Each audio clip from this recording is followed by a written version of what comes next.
Chapter 14. Gasping for breath, we darted into a gloomy, dirty, cluttered room that felt as close as an oven. From one side wall hung a number of long cloaks and mantles. For quick concealment, we pressed ourselves into the shadowy folds.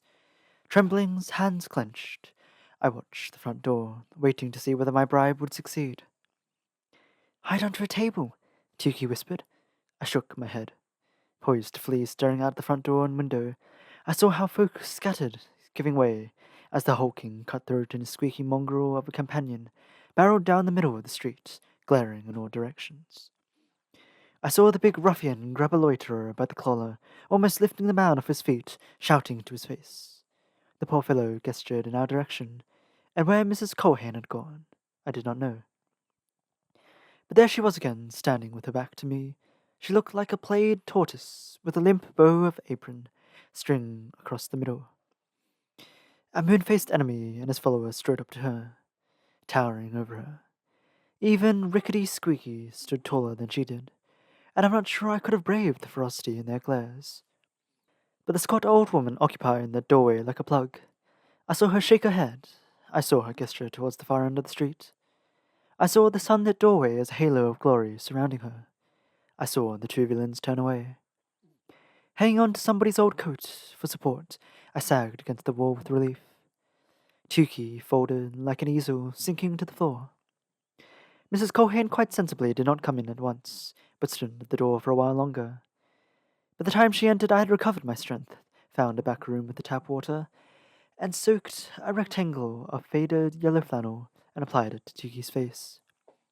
When he sat up, I transferred my attention to his suffering feet. Dabbing with the rag, trying to remove dirt and blood without hurting him too much, I was studying his sore, raw soles when our toad-like saviour came in, shut and locked her shop door, drew down its blind, and waddled over to me. "So," she said, "one day you're a grieving widow, and the next day it turns out you're with a stringy-haired girl, running from Cutter and Squeaky." "Indeed, and who might the gentleman be, who were not introduced?" "I don't doubt it. That's me stomach binder you're using for a rag." I stood up. "Heaven's mercy! I think I've paid for it." She faced me unsmiling. No cheery robin chirp in her manner or voice today. "No ducky for me," she said. "What you gave me went to the neighbours. Others who saw." This, I realized, must be partly true. She had disappeared from the doorway to bargain with bystanders for the silence. But by the shrewd glint in her eye, I knew it was also partly false. She had promised the neighbours some shillings, or a few pounds at the very most. Still, there was something honest in the grimness of her face as she told me, "There'd best be more where that came from. Cutter would slice me inside out if he knew. Make no mistake about it. It's my life I'm risking for you." "If you provide what we need," I told her, "there will be more." So it was that the next day Tukey and I slipped out of her shop by the back door, strengthened and transformed. We had taken refuge in a rather slovenly kitchen, for she lived in 3 rooms, on the first floor over the shop, and we had accepted her lumpy porridge gratefully. We had slept, I on her foul-smelling sofa, Tukey on quilts on her floor. We had taken sponge baths, we had applied bag balm, ointment for cow udders, to Tukey's feet, then wrapped them in bandages. We had outfitted ourselves in apparel from Colhane's used clothing, burning our old things in the kitchen stove. We had not talked, not even to tell one another our names. Our sour-faced hostess had asked us no questions, and we had offered no information. Tukey and I did not even converse between ourselves, lest she overhear. I did not trust her. I would not have put it beyond her to separate me from all my money if she discovered where I kept it. Therefore I never removed my clothing in her presence, and I never removed my corset at all, not even to sleep. That once despised garment had become my most precious possession, so long as I did not actually tighten it. Its steely protection had saved my life. Its starchy structure supported and concealed the bust enhancer, dress improver, and hip regulators that disguised both me and my financial means. I believe and hope that Mrs. Colhane, if that was indeed her name, never discovered this secret. We spoke only to conduct business. Might her shop provide a suit of clothes not too much worn for the boy, and a cap and an ample pair of shoes and thick socks. And for me, a blouse and a bustled or gold skirt such as a typist or a glove counter girl might wear, made of practical material with pockets, and a jacket, also with pockets, its hem flared to fit over the top of the skirt, and gloves not too spoilt, and a hat not too far out of fashion, and would she give me a bit of help with my hair? I felt naked to the eyes of the world, leaving that place without my thick black widow's veil to cover my face. But the truth was that even my own brothers might not have known me. I stooped and peered nearsightedly through pince-nez eyeglasses, clipped onto my nose, perched there like a bizarre metal bird. Over the eyeglasses a considerable fringe of false hair both decorated and hid my forehead, assisting the pince-nez in altering my profile. And over the hair I wore a straw hat trimmed with bits of lace and feathers, very much like any cheap straw hat worn by any struggling young woman in the city. "Now I just need a parasol," I told Mrs. Cohen. She gave me one dyed a hideous but stylish chemically derived green, then escorted us to her back door and held out her hand. Upon her palm I placed, as I promised, another banknote. We exited, and she closed the door behind us without a word. Once we had achieved the street, I shuffled as I walked, acting half blind, feeling my way through the folded parasol. I did this partly as a disguise, and partly so that Tuki, whose feet were still quite sore, would not appear to struggle along, but rather to walk slowly, accompanying me for my sake. In our clothing, neither new nor worn out, neither rich nor poor, I hoped we would escape anyone's attention, for I wanted no one bearing news of us to Cutter. But I need not have worried. All around us folk went noisily about their business, taking no notice of us at all. London, that great brick and stone cauldron of a city, seemed always on the boil with swirling human activity. A man with a barrow cried, "Ginger beer! Fresh cold ginger beer on to cool your dusty throat." A water cart trundled past, followed by boys cleaning the cobbles with the brooms. A delivery man pedalled by on the oddest tricycle I had ever seen, with two wheels to the front instead of the rear, and a great box strapped to the handlebars. On a corner stood three dark-haired children, singing in harmony like angels, in a language I did not know. The middle one with the crockery cup extended for my penny. Just beyond and above them a ragged middle man with a paste can and brush balanced on a ladder, sticking up advertisements for shoe blacking, anti-rheumatic, elastic wrappings, patent safety coffins. Men in white sack jackets and white trousers nailed a quarantine notice onto the doorway of a lodging. I wondered briefly what vile fevers and diseases wafted up from the sinking Thames, and whether I would perish of cholera or scarlet fever for having set foot on Cutter's vessel. Cutter, charming ruffian. In one of my pockets, along with money and various other useful letters, I had transferred there from my bust enhancer. I carried a list I had written in some wakeful hours during the night. Why did Cutter search the train? Why did he follow me? Why did he think I knew where to find Tukey?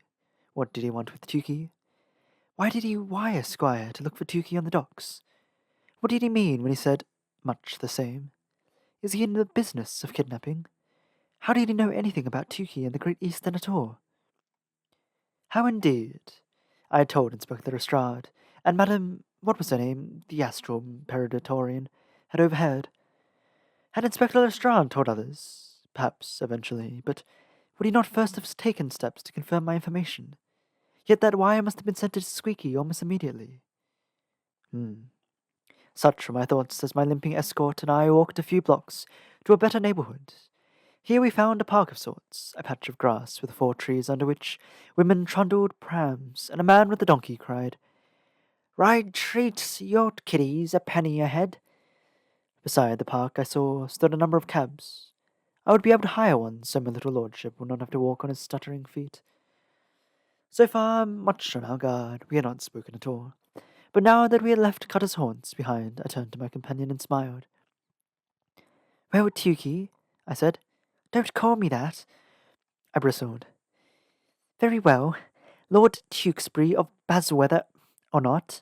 But my annoyance subsided as the thought struck me. I asked, "What do you want to be called? What name had you chosen for yourself when you ran off?" I... He shook his head and turned his face away. "Never mind. It doesn't matter any more." "Why?" What are you going to do? I don't know. Do you still want to go to sea? He swiveled to stare at me. You know everything. How do you know so much? Who are you? Are you really related to Sherlock Holmes? I bit my lip, for I did not feel as if it would be safe to tell him anything more of myself. Already he knew too much. Luckily, at that moment, a newsboy howled from the corner by the cab stand. Read all about it. Ransom demand for Viscount Tewkesbury Basilweather. What? I exclaimed. That's preposterous. Almost forgetting to peer and shuffle, I scuttled over and bought a newspaper. Sensational development in kidnapping case. Read the headline over once again. Tukey's portrait, Allah, little lord, Fauntleroy. Sitting next to me on a park bench, so that we could both see the newspaper at once, Tukey made a muffled sound of dismay. My picture? The whole world has viewed it, I told him, with, I admit, some degree of zest. Then, as he did not immediately reply, I glanced at him to see upon his face an expression of fiery red, utterly anguished humiliation. I can't go back, he said. I'll never go back. No longer gleeful, I asked, but what if someone recognizes the picture? Mrs. Culhane, for instance? She? Whenever would she look at a newspaper? She can't read. In those slums nobody can read. Did you see any newsboys at the dock? He was right, of course, but rather than admit it, I devoted my attention to the text of the article. A most surprising turn of events took place this morning with the arrival of an unsigned ransom demand at Basilweather Hall, Belvedere, scene of the recent disappearance of Viscount Tewkesbury, Marquess of Basilweather. Despite Chief Inspector Lestrade's most astute discovery of the young lord's cachet of nautical paraphernalia in a treetop hideaway. Oh no, Tukey whispered, anguished anew. Wincing, I read on without comment. And his subsequent energetic inquiries at the London docks, where he located several eyewitnesses who claimed to have seen the missing youngster upon the very day of his disappearance, which was, I realized, just one day after that of my own disappearance. So much had happened since. It was hard to believe that only 3 days ago I had left Ferndale Hall. It would now appear that the Viscount, heir to the Basilweather title and fortune, has indeed been kidnapped. Delivered in the Morning Post, a brief missive pasted together out of letters cut from periodicals, demanded a large sum, the amount of which the family desires to remain undisclosed. Lacking any proof that Lord Tewkesbury has indeed fallen into the hands of this unknown individual, or individuals, the authorities advise against paying the ransom. Famed median and astral purgatorian, Madame Lelia Sibildil Pava, however, called in by the Basilweather family on the onset of the crisis, advises most strongly that the ransom, which is to be gathered in the form of gold sovereigns and guineas, pending instructions for delivery, should be paid, as her communications with spiritual manifestations advise her that Viscount Tewkesbury is indeed held captive and in danger of his very life, unless the kidnappers receive the full cooperation of his family. Madame Lelia. There was more, but at this point I ceased reading. Instead, I sat staring at the cabin stand. Really, that was what stood before Tukey and me. Sporty hansom cabs and clumsy but more roomy four-wheelers, glossy horses and scrawny horses swishing their tails while munching on nose-bags of oats. Portly cab drivers and shabby cab drivers loitering, waiting for fares. But I was not in fact seeing any of this. I was trying to remember what Madame Lely had looked like. But so much had happened in the past 3 days that I retained only an impression of red hair, large face, large body, large hands, and yellow kid gloves. A small voice said, I have to go back. It took me a moment to turn and focus on Tukey, pale and handsome and very young, returning my gaze. I have to go home, he said. I can't let those bloody villains steal from my family. I nodded. You have an idea who sent the ransom note, then? Yes, and you imagine, as I do, that they're still upon the hunt for you? For both of us, yes indeed. We'd better go to the police. I suppose so. But his glance slid away. He studied the tips of his new shoes. New only in a sense, as they had been all too clearly cobbled together from pieces of leather scavenged from old boots. I waited. Finally, he said, It wasn't what I expected anyway. The shipyards, I mean. The water is filthy. So are the people. They don't like one if one tries to stay clean. They think one is a snob. Even the beggars spit on one. Somebody stole my money, my boots, even my stockings. Some people are so mean. They would even steal from the crawlers. The crawlers? Dossers, they call them, because they're always dozing. I've never seen any person so wretched. His voice lowered. Old women with nothing left, not even strength to stand on their feet. They sit on the workhouse steps, half asleep but with nowhere to lay their heads, too nearly dead even to beg. And if someone gives them a penny to buy tea, they crawl away to get it. With a shock to my heart, I remembered the hairless old woman I had seen crawling on the pavement, her head all sores.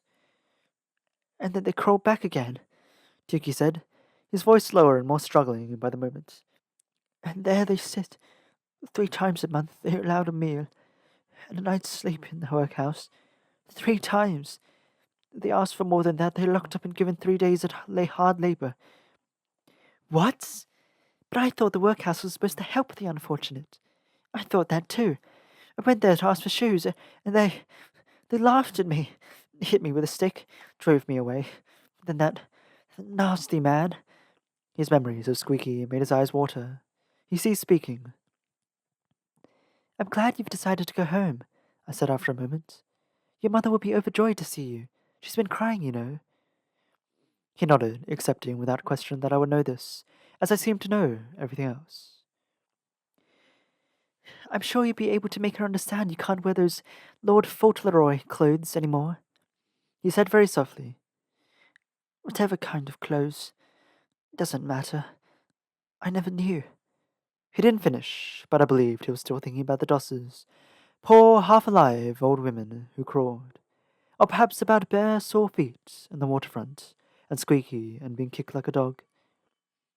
2 days in London had made me aware, too, of much that I had not known before, and now that I did know, my own ill fortunes seemed small enough. I stood up and hailed a cab, an open, handsome cab. I wanted us to go in style. Tukey gave me his hand like a gentleman as I climbed in, as I directed the driver.